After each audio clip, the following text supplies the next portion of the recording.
Oh, yeah. Welcome to another installment of Old School Finance with Abraham and Friends. I like to have that old school jam beat. Just sit back, just listen to it.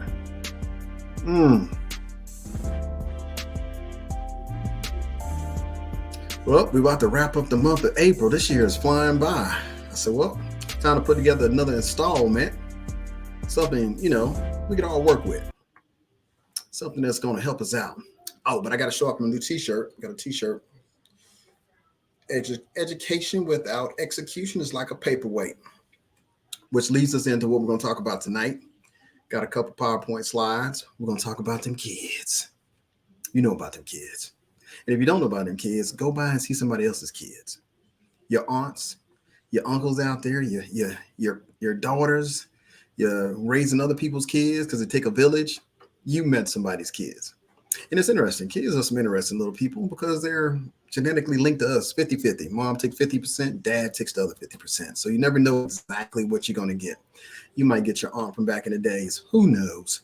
But it's interesting when we talk about finance and kids. Now, not talking about money, talking about finance, because these slides that I put together are going to give us a perspective of how kids look at our money, because they are experts at spending our money.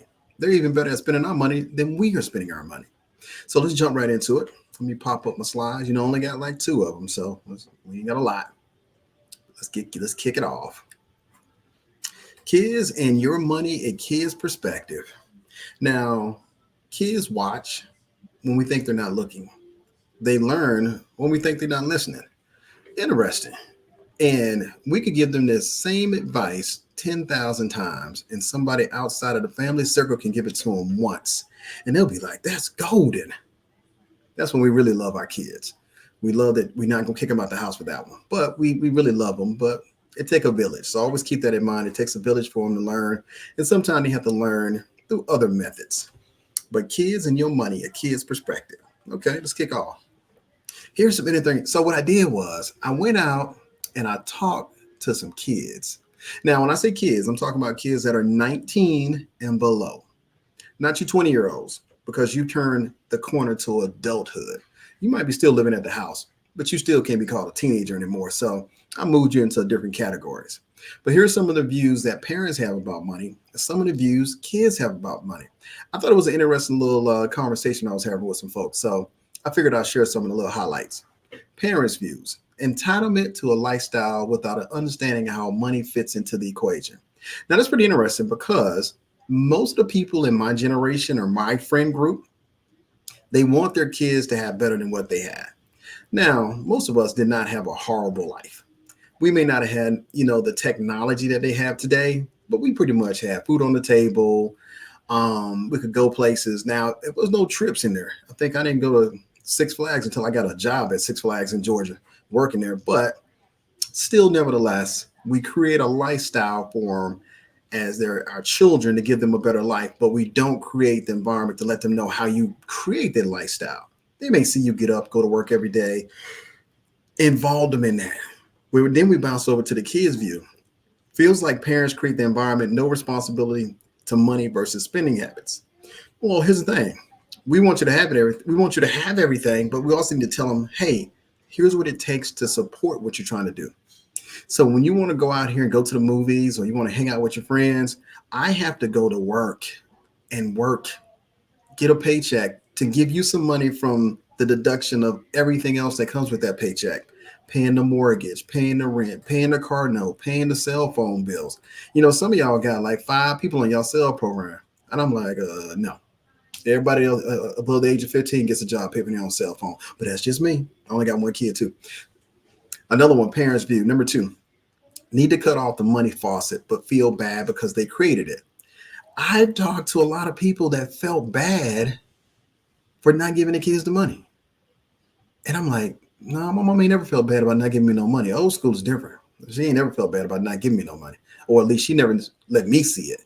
But I know some people that they love the kids. This is not about love and not loving your kid. But there are some people that use money to represent a different thing for their kids, and they give it to them freely. And then when they stop giving it to them, i.e., for y'all that turn 20 and above, they feel some kind of way about it. And the parents feel guilty about it. I'm sorry, I'm old school. I don't feel guilty about it. Now, kids' view. Why can't I have it? Don't ask, don't tell approach to financial responsibility. Kids don't care where the money come from. They don't care how they go to the movies. They don't care how you get the new game, the new outfit, the new shoes, the new makeup. They don't concern themselves with none of that stuff. It's up to us as parents to put them into the circle, to explain to them how finances work. And you'll be amazed at how quick they take on, but also how much they support you as a parent and realize what you have to put in or deal with. Because some of us really don't want to get them to go to work every day because we already met the people at work. But the child never knows that. So we want to share certain things with them to let them know, hey, here's how you get to be able to be responsible with finance. Now back over to the parent side. Number 3, breaking down finance, but kids not listening to break the chain. Now, if you go out on social media, you hear it all the time. We want to build generational wealth. I've never heard a social media post and said we want to build generational knowledge of wealth or generation knowledge of finance. Because here's the thing, money is a tool. If you don't know how to operate, maintain, or control the tool, it gets out of hand, i.e., credit cards. But here's the thing, we have to break the chain through knowledge. We have to teach before we can actually do. We can't execute, as the t-shirt says, without knowledge. Knowledge has nothing to do with money. People try to put them all together, but if you had money and no knowledge, guess what? You're not going to have money for long.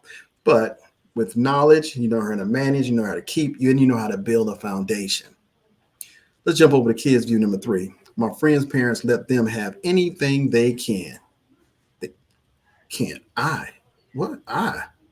Well, you know, a lot of kids look at other people's households and they look at how their family's being raised. There's always a good and bad in that. It's that household that they go visit that reinforces your standards and be like, okay, I like sending them over there. But then there's a couple of households. You send them over there and they be like, these kids got everything. Or it appears that they got everything. They never see the struggles of the parents. They never see what it takes to put all that stuff together and maintain that lifestyle. Now, you're maintaining a lifestyle for a child. And I mean, when I say child, 19 or below, still in high school, maybe middle school, and you're trying to maintain a lifestyle that costs you financially. Your financial future is on the back burner to their financial happiness today. And they have no knowledge about how you're actually putting this all together and maintaining it. Sometimes you got to sit down and talk to them, have them hard conversation that says, hey, my mom was like, this is what I can do for you.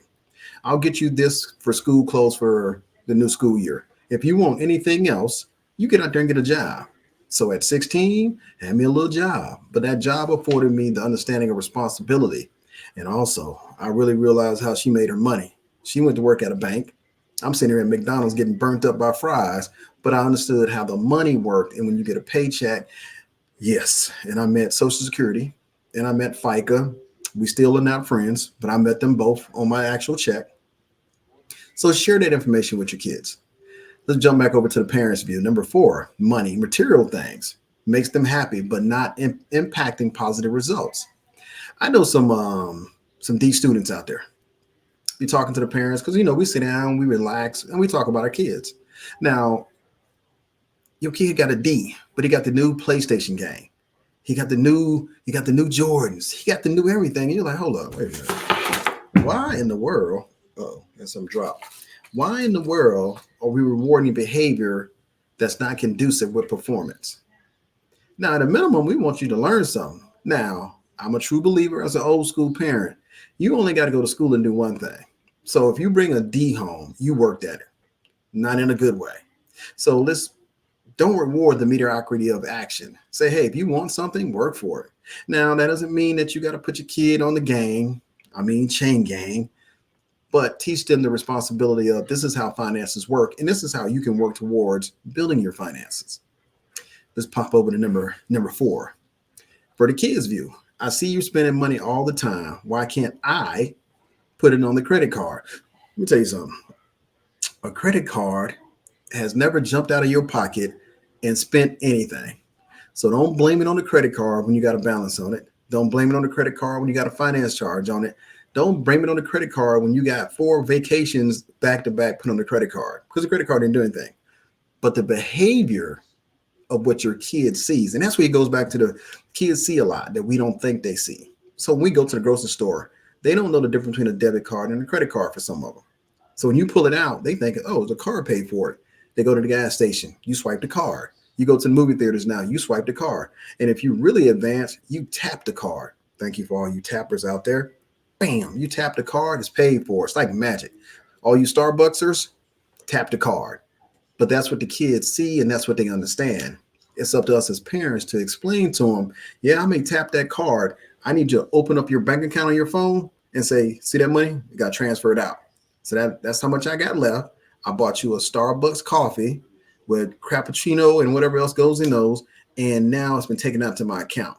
If you add that little step in there, you will be amazed at how kids understand now where it comes from. And they'll get out of that credit card mentality like the card don't have to be paid for, which you're going to be paying for it. Let's bounce back over to number 5, parents' view. Taking on parents' value of money habits. They just little people of us. If we're bad with money, guess what one or two of them going to be? They're going to be bad with money. They learn it from us. They learn our behavior. They watch our behavior. They see what we do. So keep in mind that you may think they're not paying attention, but most kids are paying attention and they see it. Also, when you look around and you see nice things in your home, or you see a nice iPhone 12 sitting there, or 13 or 14, they notice all these things. They wonder why we got to suffer or we don't get a chance to live this lifestyle, but they're looking at our habits. If our habits are bad, more than likely their habits going to be picked up as being bad. It's up to us to break the habits. Now, this is always going to be the last and the funniest one. Kids' view. You made me. Let me tell you something. When a kid hits you with that, when your child say, hey, well, y'all made me, you're going to look at yourself like, no, man, that's a good one. Now, you might not tell your kid that. You might have to go into the back room with your husband, your wife, and y'all going to have to laugh about it because you're going to be like, that's a good one. But in front of them, you can be like, nah, that doesn't make sense. So remember now, you made them. So every habit, every behavior that you don't work with them on to try to make it better, guess what? They are little versions of you. So I thought it was pretty fun to get out there and talk to some parents and talk to some kids and get some of their perspectives on how they view finance and how they view money and wealth building and things of that nature. Ultimately, we have to build knowledge. So we only got 2 slides because I keep it simple on old school. We don't have a bunch of slides. Now, got to always have some tips. So these tips came about after talking to quite a few people to say, okay, what can I say that would leave you with an impact on something that you could either look back on or something that would help? So tips to help parents know what right looks like. It's up to us to challenge ourselves to be better financially. We can't build wealth. We can't pass wealth on if we ourselves have not obtained that knowledge.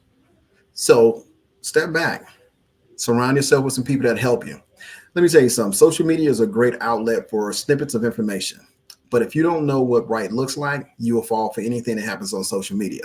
And if I see somebody else having their kid on there on a Roth IRA or one of those other things where you can buy life insurance without building the base of knowledge, get the knowledge first. So when somebody presents something to you, you know what right looks like. Tip number 2 for the parents. Don't be afraid to say you don't know. I think that most of our kids think we're superheroes in some form or fashion, that nothing bothers us. We get everything done. But there are times when we don't know. There are things that we don't know. And when you don't know, take your kids somewhere or surround them with somebody who does know.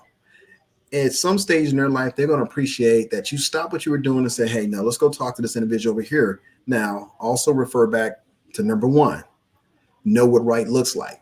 You just can't take your kid anywhere. Make sure that you're taking to somebody that ultimately wants to educate them and not take anything from them. Number 3 for the parents, share your success and failures financially. Show them how you were successful in failures. Show them where you made your mistakes at, where you went wrong at. They learn by watching and seeing. If you don't show it to them, they'll never know. So be vulnerable. Let them know, hey, there's some things that we did right. Here's some things that we should have done better, but here's some things we just did wrong altogether. And share that with them. Let them be a part of that growth, just like you're a part of that growth. I guarantee they're going to look at you and be like, okay, I see where you're coming from now. I understand. Last one, bad grades behavior won't get better based off of money. Bad behavior won't change because you paid for it. Now, you can raise somebody with those bad behaviors, those bad habits. They're going to become adults with those same behaviors and habits. And then as a parent, you may look at them and say, man, what did I went wrong?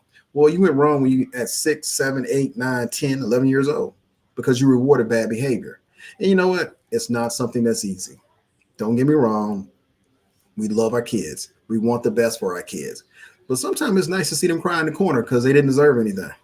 So at the end of the day, work with them. Correct the bad behavior when they're younger. Because when they get older, ain't nothing worse than an older adult with bad money habits. Now, gotta have some tips for the kids. Kids' books on finance keeps the language simple. Here's the thing about it is every book that's in the bookstore is written to be sold to make somebody else money. It's also written in a manner with so much jargon language in there that the average person feels intimidated by reading it because it's not simple. Go to the library, not the bookstore. Go to the library to the kids section on finance. Find a book on finance, pull it off the shelf. Keep it simple, kids' language. Now, for us parents, that's also a great way to learn because we don't want to be dealing with the language. You look at stuff on TV and the news turns to the finance, you be like, what in the world are they talking about? That is when you need to understand the finance is built around education. Got to educate yourself. Tip number 2 for kids, build financial habits in the normal life activities. Just building around it. Here's a prime example. You go to the grocery store, you buy a bunch of groceries. Show them what the groceries cost. Let them see how much money comes out of your check for the groceries.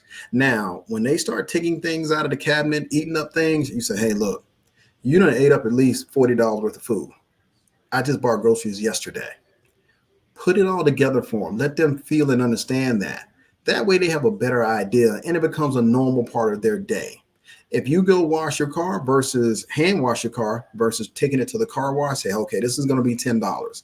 Now, I could go over here and buy. Now, if you got an older kid that's 19, you can put them on their car wash duty, but I wouldn't trust them because, they may scratch the car. You just never know.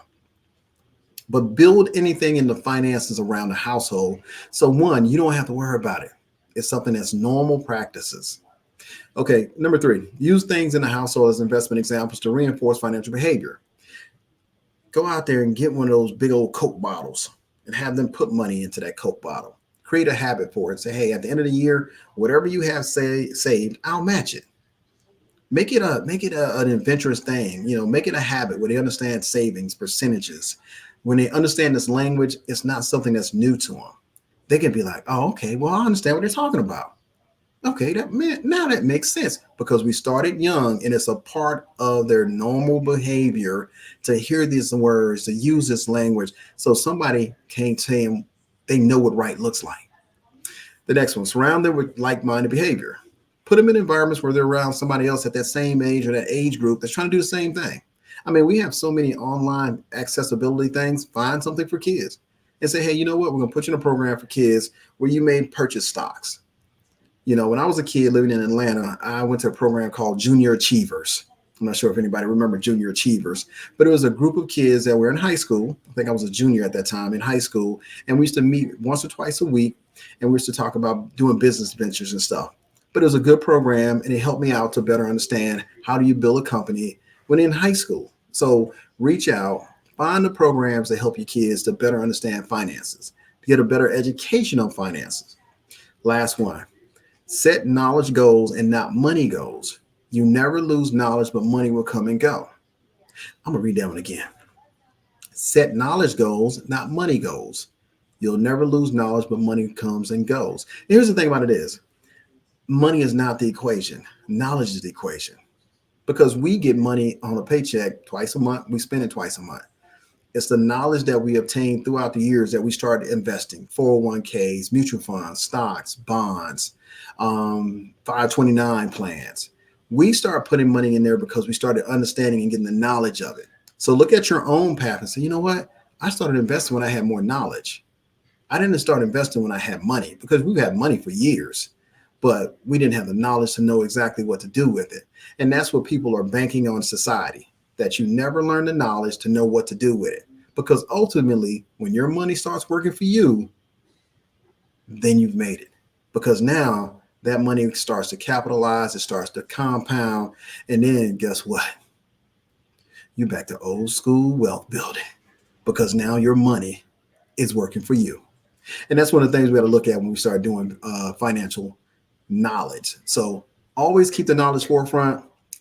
Economics, finances, wealth building, everything will fall into place. What we got for this last slide? Thank you. Hey, go out to my website, Old School Wealth Building on YouTube. Subscribe because I'm trying to build my channel up. I'm working on it. If any of these things helps you out, if you got any questions, please shoot it to me. Y'all have a good time building that wealth. Welcome to Old School Wealth Building with Abraham and Friends.